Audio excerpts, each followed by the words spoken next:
So, the gun control question is part of this equation every time. Every time there's an issue, and there are things, and you've seen steps taken to correct some of that in this equation. The bump stock issue. So, automatic gunfire is regulated already. It's something you can't have. So, the bump stock is something that was created to circumvent that.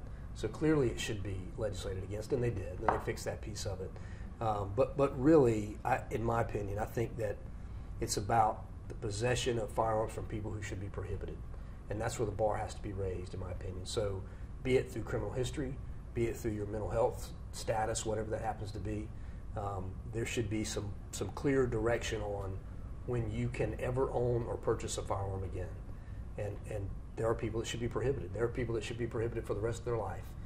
It should not necessarily affect people who are of age, sound mental stability, and are not criminals. Those people, obviously, laws to impact that group shouldn't be enacted. But you've got to be able to separate, again, the group of people who should be prohibited from everybody else, and then start really rigorously enforce and create laws that keep them from being able to purchase or possess a firearm. And so there's some of that now, and especially on the criminal side of the equation. There's got to be more work in terms of the mental health piece. You've seen some of that in the new legislation that the legislators, have passed. There's probably room to do more. I mean, in my opinion, if you are ever Baker acted, attempting to take your own life with a firearm, you should never be able to purchase or possess one again. And nobody has to know that. There's no stigma with that. But it should be as part of a background check that you're not allowed to do that. So right now it's adjudicated mentally ill. That's a very high bar, I think, in my opinion. So again, I think there's work to do, and it's not an easy answer. There's a lot of conversation that needs to happen about that, but I think we focus on the people that are prohibited and make sure that we work it that way.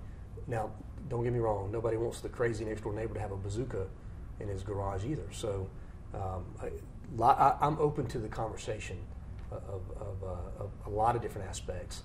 This is an overall very complicated issue.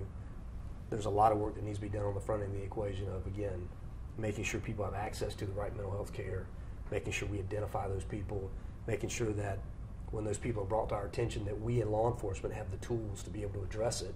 That's got to be part of the equation, to include taking firearms away from people that don't need them, that type of thing. Again, so once we work the front end of the equation, you still have school security issues that have to be addressed. But in my mind, that's almost like the last line of defense. If we get the front end right, we'll have very few situations where we need to protect the school, but we shouldn't ignore that.